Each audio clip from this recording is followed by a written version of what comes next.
Okay, so I thought I'd talk about what I thought the key points were in some of the more interesting games in the Olympiad thus far in the first three rounds. First few games are from the American team because like 80% of our viewers in America probably want to see them. Also, they're the highest rated team. But I don't think they have any chance for medals because they're too old. Typically, old teams don't win any medals. Our team's pretty old. But so far, so good for them. Okay, so this is Aronian has black in round one against the 2100, and so forth. Yay, we had 10 gifted memberships from Vorb de Souffet. I can't see what it says, but he gifted 10 memberships. And if I remember correctly, and I don't, he gifted 20 memberships last week. But I could be making that up, but I don't think I am. Thanks for the big donation. I'll have to drink a gallon of this water now because you donated so many subs or members or whatever it is.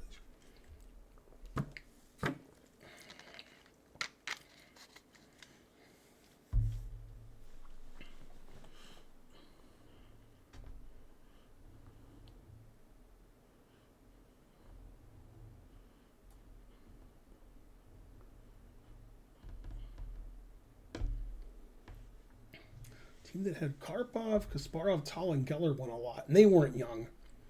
That sounds made up.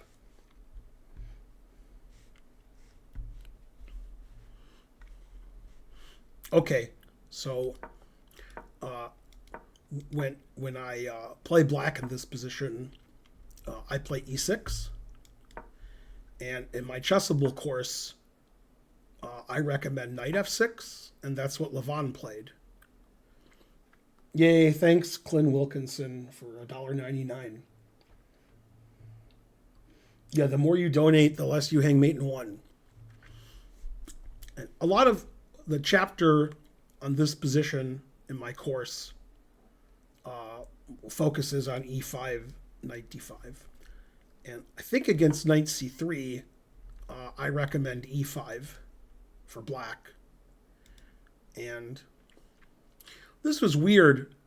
So, in my opinion, Aronian did something that we're all guilty of. I don't know anybody who's not guilty of it. And what's funny is you know not to do it, then you do it anyway. And this happens in chess and poker and bridge and backgammon and football. In football, if you're a quarterback in the NFL, you slide so that you don't get hurt. And you know that. Like if you're a quarterback in the NFL, you know that better than I do. And yet some people don't slide and then they never play football again. So people do stuff that's wrong and they know it's wrong. Like some people vote for Trump and obviously they know that that's wrong, but they want to do something wrong. So it makes them feel better about themselves to do something you're not supposed to do. So in this position, Levon makes a mistake. And the reason he made the mistakes in this game that he did weren't due to his misunderstanding of chess and not being a strong player. There's two reasons why Levon made mistakes this game. One is Levon played way too quickly, which he does. And second, Levon thought, like, my opponent's FIDE rating is 600 points lower than mine, so the game won't be competitive. And because he thought those two things, playing too fast isn't thinking, but because he did those two things, he got a lost position pretty quickly. And I think if Levon was playing somebody his own rating, he would have played slower and better. Now, The one person I know who I can definitively say doesn't do that, doesn't say, well, my opponent's going to score 1% against me, so why am I using all of my energy to score 99.5% instead of 99%? So they don't play as well. Like when I stream and I don't play very well, and I get lots of lost positions against lower ranked players because I know I'm going to win anyway. And then occasionally I don't, but I still score 95% against players under 2,000. The one person who doesn't do that, and there's probably more than one, but that's Ray Robson. Ray Robson doesn't assume he's going to win and play too fast and underestimate his opponent. He never does that. Ray Robson tries to find the best move every position. Okay. So he played G6, which is just a mistake.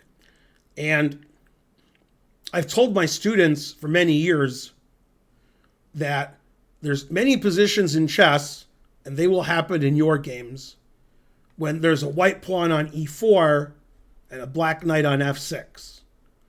And maybe that happens in 25, 30% of all chess games. Those things are where they are. In those instances, it would behoove white to play E5 and force the knight to a poor square.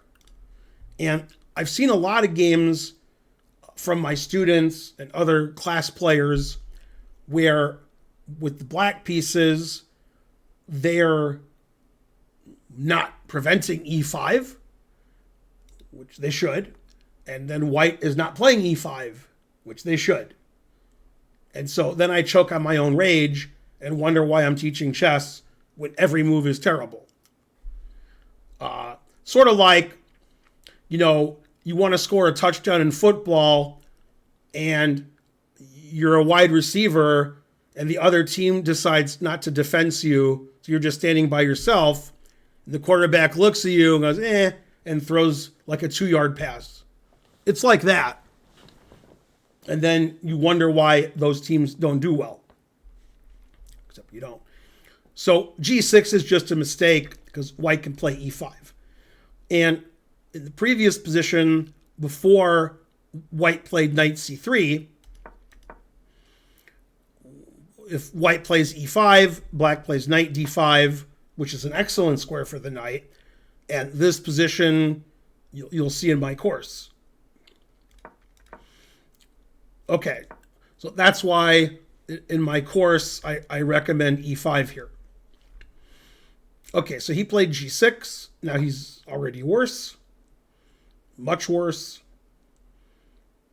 Knight H5. Takes the knight. And castles. Okay, knight G7 is okay. And D3. Okay, now if Levon was my student, I wouldn't complain very much so far, but I would tell him you can't let white play E5 and then you move your knight 50 times. Obviously, Levon knows that, so he's not my student. And here, Levon did something worse.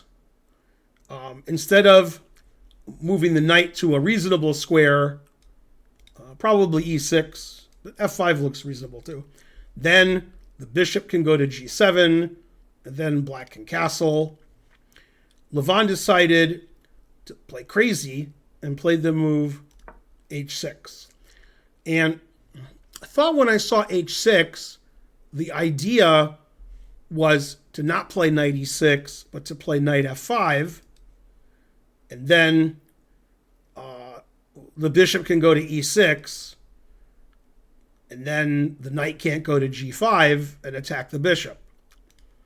So then black would play knight F5 and bishop E6 and bishop G7 and castles. And black's worse because black is so slow. Black has no development. Terrible. Okay. Somebody said, what happens if knight G4 instead of knight F, knight?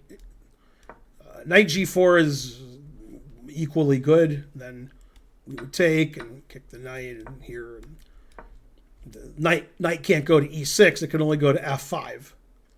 So this would be a little bit better for white than what Levon did. Because Levon's knight on g7 could go to either square, and this knight can only go to f5. Okay, so they got this position. He played h6, which is a poor move. And the reason he played h6 is worse than the move h6. Knight e4 attacks the pawn. You can play knight e6 or b6. They're equally good. Rook e1. And this position, I don't like what Levon did, but I wouldn't complain a lot if it was my student. Because, the knight has to move. You can't stay on g7 the whole game. E6 is a better square. But, okay, he went to f5. That's fine. It's not as good, but all right, whatever. Okay, and after c3, Levon went insane. So thus far, we're on move 11, and black has moved his knight many times, and black has made lots of pawn moves. So that's terrible. And the engine says white has huge advantage, and the numbers it's giving indicate to me if two supercomputers were playing, white would win more than it would be a draw. So black's played quite badly. And thanks for the $5, Matt Meyer. Thanks, Lupata, for subscribing. So in this position, to indicate how poorly the engine thinks black is playing, the engine says the best move is knight g7. It doesn't like knight f5. Okay, and now he played a very poor move, g5. And he indicated in an interview that a student of mine told me he saw, which I didn't see, was that when he played h6, his plan was to play g5 at some point, which he did. Okay, terrible. Now, the reason this is terrible is none of this is theory. It's not like Levon prepped this line. Nobody would prep this line with black. It's terrible. And the engine already thinks white is +1. But the reason I'm upset about what Levon is doing, if I was his coach, was Levon getting this terrible position on move 11 has used 9 minutes. That's unacceptable. You can't have a lost position after 10 moves and you've used 9 minutes on your clock and none of it's prep. It could be you did lousy prep and you thought you had a good position and you were wrong. That's one thing. But this is no prep. He's playing by the seat of his pants and he's playing too quickly. Probably needs new pants. That would be my guess. Okay, and white played queen a4. And Levon made the worst move. And not only did he make the worst move, he did it in about 2 minutes. So this is just unacceptable. And in this position, black has several moves that defend the pawn on c6. And he chose a move that lost immediately. And it's not a question of miscalculation or misunderstanding. It's a question of him playing too quickly. And Levon does play quickly in the opening when he has a lot of prep. But you can't play quickly in a slow game when you have no prep and you're just making moves. And the only reason Levon did this, that I can see, is he's 600 points higher than his opponent, so he's not taking his opponent seriously. Okay, so I could put the evaluation bar on. Let's vote. Probably better if it's not there so you guys can think, but thinking's not your strong suit usually. Do people want the evaluation bar or they want it off? It takes 1 second to turn it on. No eval, terrible. No, put the eval on, please. Wait, what? You gave both the answers. Abstain.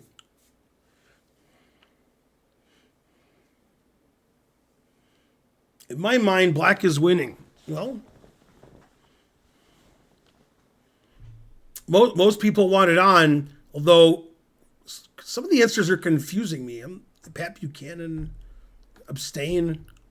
I'll turn it on because, why not? Why care? Okay, so white has good position. Okay, now black makes the worst move, losing immediately. He played queen c7. And,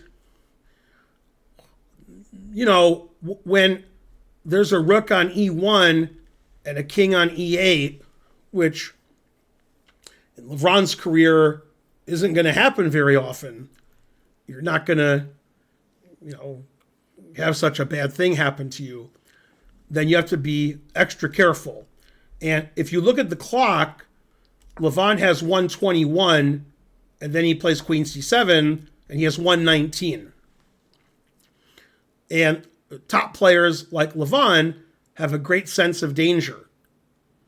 And this game, until a certain point, he had no sense of danger. He made a million knight moves, he made a million pawn moves, and then he moved his queen to the wrong square. And, if you're a top player and you see the rook and the king lined up, you're very scared. And Levon wasn't scared at all, and now white's winning.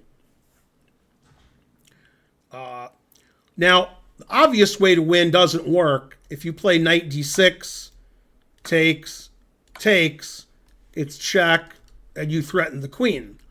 Obviously, Levon saw that, but Levon would have taken with the knight and then taken with the queen. So black is okay. So white wins relatively simply by stopping the knight from going to d6, which is easy. And when I teach my students, I tell them there's two things they have to do, and if they get better at chess, they can do a third thing. And some of my students are better at chess, so they can do the third thing.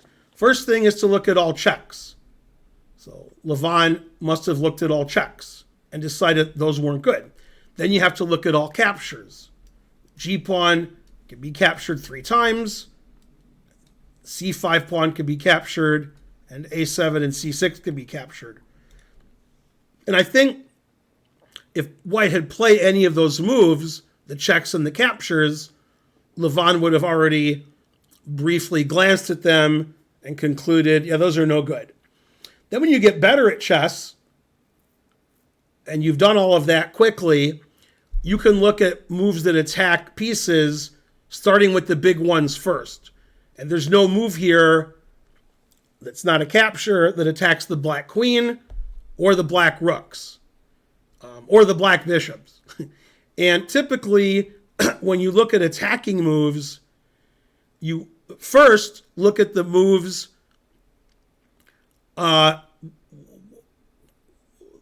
attack things that are in the proximity of the opponent's position. And the black piece that's in the proximity of white's position, the closest is the knight on f5. And then the queen on c7, and then these are all tied for last. So in this position, if Levon was paying attention and playing his best, he would have said, okay, all these captures suck, and I'm sure he did, and the checks suck, and what about attacking my pieces? And the only move that attacks the knight that isn't ridiculous is g4. Knight d4 is ridiculous, knight h4 is ridiculous, knight g3 doesn't attack the knight, it just threatens to trade knights, so that's not an attack. But g4 attacks the knight. And if Levon was playing a blitz game, I would assume that Levon would play g4 very quickly and have a winning position. And so if Levon is good enough to play g4, he's good enough to not allow g4. It's the same move. And this is especially true for two reasons. This is a slow game, and this is a team event. And the team event, I don't know about Levon, but I try harder not to lose because my team's counting on me. I can't blunder and lose to somebody 600 points lower rated. This game is important. This is a chess Olympiad, and we're the highest rated team. My team's counting on me. We need Levon. So queen c7 is beyond ridiculous for somebody of Levon's rating. Okay, so g4 was played, and if Levon was playing somebody his own rating, I think he would resign here. That's what I think. And it's justified. Black's losing a piece. You can't move the knight because knight d6 check wins. You can't not move the knight because your knight's hanging. And the engine, says like total nonsense. It says like knight h4, knight takes, bishop g7. Come on. Just being a knight down. And it also says knight here, knight takes, bishop g7. Like what? And the reason is knight d6 check is so crushing. Black's king has to move, and the f7 pawn's hanging, so forth. Okay, so Levon, at this point, started thinking and started playing well. And, it's too late, except for one thing. When your opponent's 600 rating points lower than you, at some point, they're going to try to prove it. And you have to let them prove it. So, but yeah, if this was like Carlsen, Aronian would resign here. Okay, so Aronian played queen b7 because this gets out of the knight d6 winning your queen trick because the queen's not on c7 anymore. So he's just down a piece.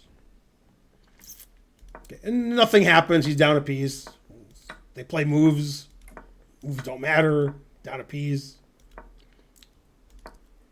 Okay, and bishop d7 causes white to think a little bit because the queen is sort of funny on the side.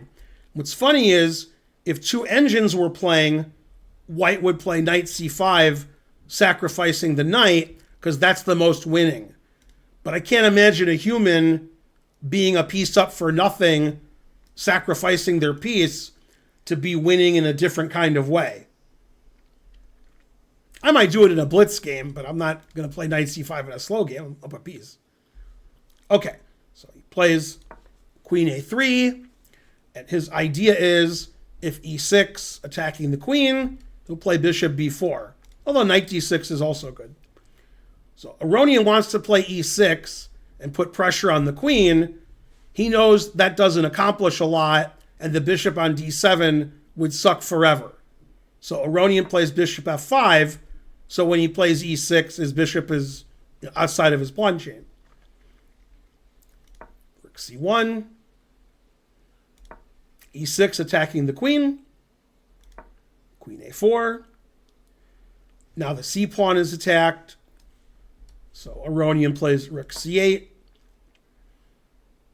Now if I was white, if it was me, I would be like, I'm a piece up, I'm winning, I'm going to win. He'll resign at some point. But my queen's on the side of the board, so let's play queen c4 and queen e2, and I'm piece up. And black has no compensation. Compensation is the queen is stuck on the side. But it's not real compensation, it's like imagined compensation. Okay, he played rook c3. He wants to play knight c5, take on c5, and then rook b3, pinning the queen to the king. So Aronian plays king a8 so that rook b3 doesn't pin the queen to the king. Knight g3, I mean, the knight's good on e4, but all right, that's fine. Okay, and this position, white made a very poor move. Lots of moves are good. It's actually hard to suggest a move that's not good, except what white did. And this position, when white played knight g3, you should expect black will play bishop h3, because you don't want to lose your bishop. Then you can play c5 and queen g2 mate. So I don't like knight g3 because I don't want my opponents to play bishop h3, but that's okay. Whatever. Now in this position, white could move his queen to get it back into the game as I espoused earlier, or white could put the knight on e4, which is a good square for the knight, and that attacks the bishop, and it blocks the queen from g2. And most importantly, it repeats the position. Always repeat. White blundered here and played knight f1, and in this position, Levon Aronian took out his 2700 FIDE card and used it. And I've shown this position to 2 or 3 students. Nothing. They got nothing. But this is brilliant what Levon did here. Brilliant. And the engine was saying white's plus 3.5 and white's plus 4 and white's plus 4.5 the last move since white won a piece. Now it says white's plus 1. However, if black doesn't play the correct way, then white's plus 3 again. And Levon's like, I'm 2,700 for a reason. And a lot of you said Levon got lucky, but a lot of people resign when they're down a piece because they don't listen to me or they don't know who I am.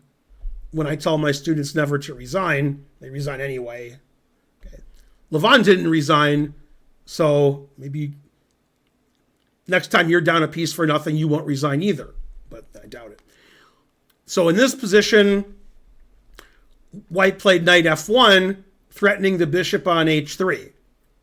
And so a typical player would move the bishop or play g4 because rook takes h3 is not good to allow. But in this position, without anybody telling Levon that this is a puzzle, he found puzzle-like answer. Anti-positional, but it follows my rule of checks and captures and threats. So there's no checks. There's 0 checks. That was easy. There's 1 capture, and giving up that bishop gets rid of all of black's play. That's ridiculous. Now, if you're not going to play a check or a capture, and there are no legal checks, now we have to attack things. And we want to attack the big things and the closest things.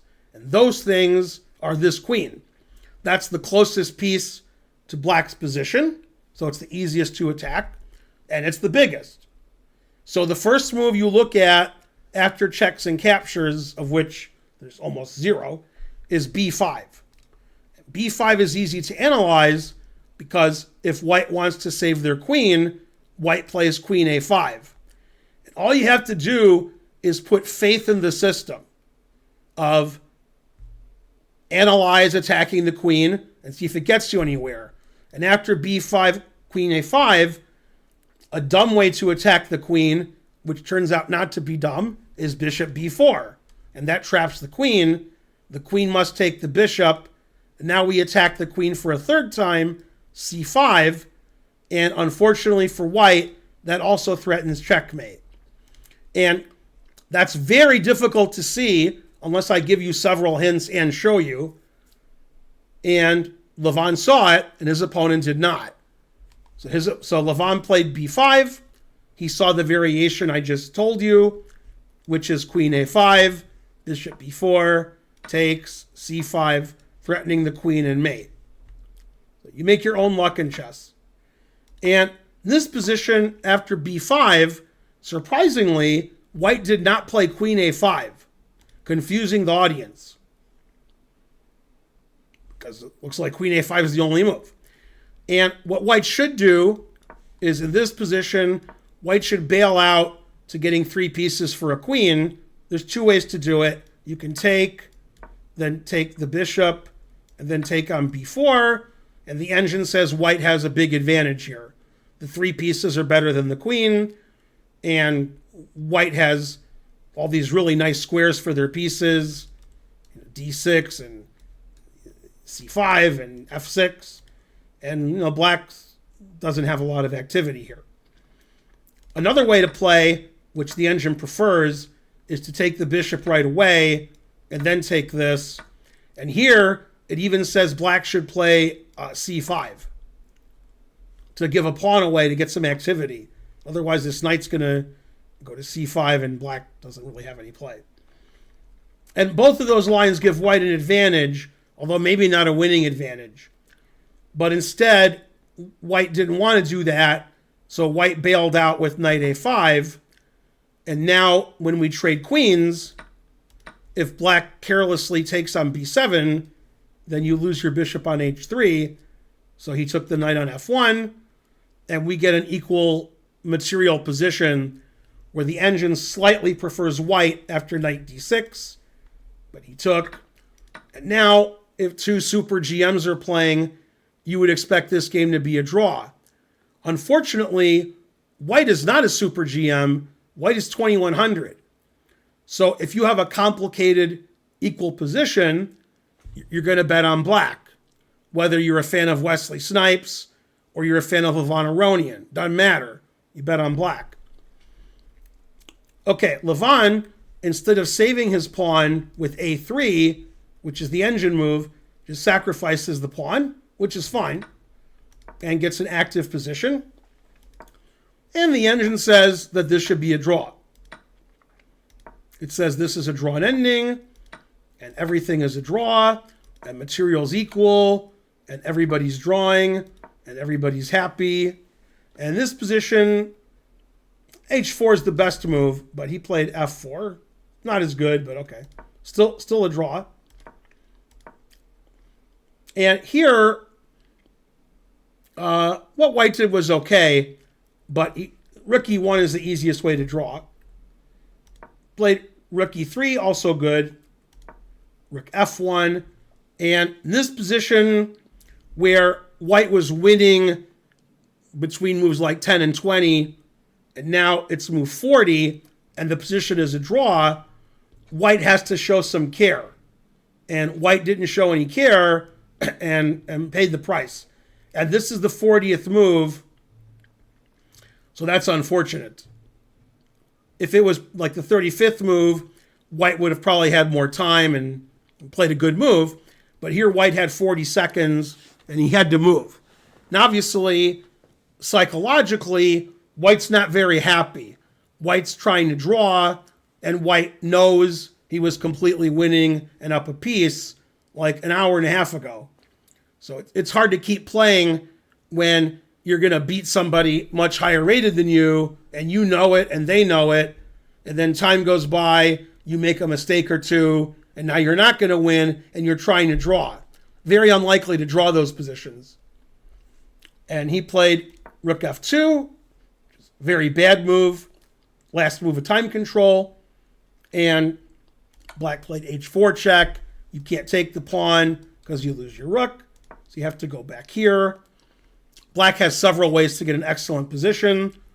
The engine takes the rook and plays rook d8. Levon played here. And now white has one move that gives him drawing chances, but he didn't find it. In fact, he played a move that loses immediately. And that's why endgames are so difficult, and you need to take a lot of time, because often one move will draw the game and other moves lose. Or one move wins the game and other moves draw. Happens a lot in endgames. So you have to take your time. And white blundered here. The best move is f5. And the idea is black wants to play h3, king g3, rook g1 check, and f5 provides an escape square on f4, and that happenstance. And instead, white did something else, and I know why he did it. I'll show you why he did it. He played this rook to e2, losing immediately to h3, rook g1. And in this position, white may have calculated here, and now with his rooks on the 7th rank for his opponent, h2 is not possible because I can take it. And if the white rook, one of them was on the 3rd rank, then we could check and play h2, or just play h2 right away and skewer and win the rook. But with the rooks here, white has prevented that. That's probably what white was thinking when he doubled his rooks on the 2nd rank. Unfortunately, we don't need all this queening the h-pawn to win. We just take, and even though material is equal, black has the unstoppable threat of rook g7, and then one of the rooks goes to the h-file checkmate. The white king is checkmated. Probably white didn't realize his king was checkmated. He was more worried about black queening. And here white resigned, because I'm going to play here next move. If you play king here, I mate you this way. So nothing you can do. So Levon won. Now, a funny way to win, in case this wasn't a win, which is very interesting to me, is to never play f6, which is also winning because it threatens rook h8 mate. And in this position, if you play rook h8, I go here, and white is fine.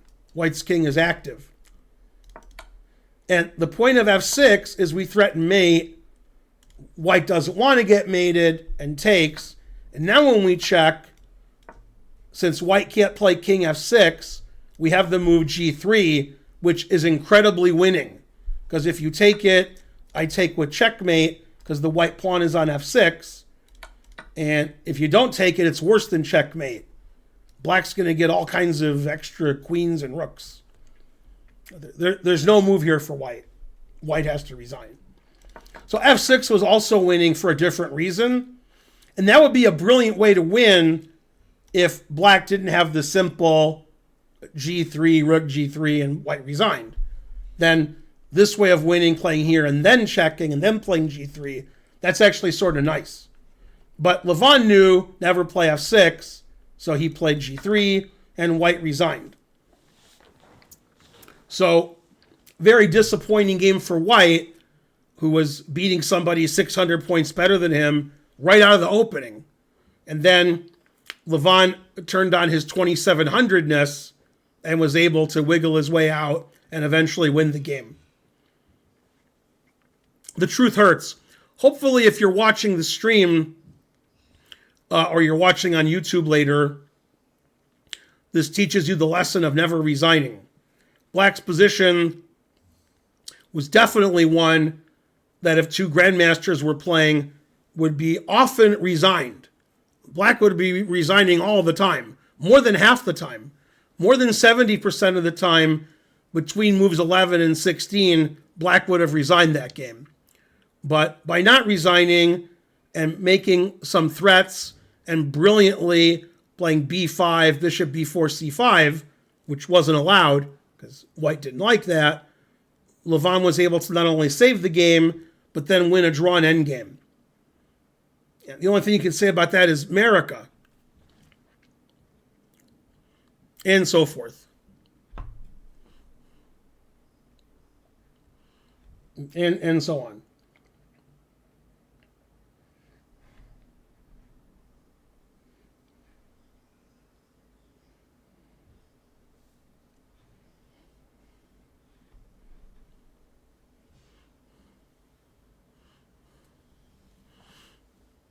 Yeah, Levon's played in the U.S. Championship and played for the U.S. for several years. He hasn't played for Armenia in like 5 years. Also, Richard Rapport played for Romania? Maybe? And now he plays for Hungary again, which I didn't know. I thought he just played for Romania. And there's a guy who's played for every country. Movsesian's played for every country. But there's a guy, Is it Nadich or Nisipianu? I think it's Nadich. One of them has played for every country also. There's 2 or 3 guys who've played for 5 or 6 countries. So I never know what team they're going to be on. Yeah, Lenier's Cuban, and he moved to the U.S. and plays for the U.S. Lenier's also played for the U.S. for like 5 years. Yay, JAA928 subscribed at tier 1. Go JAA928.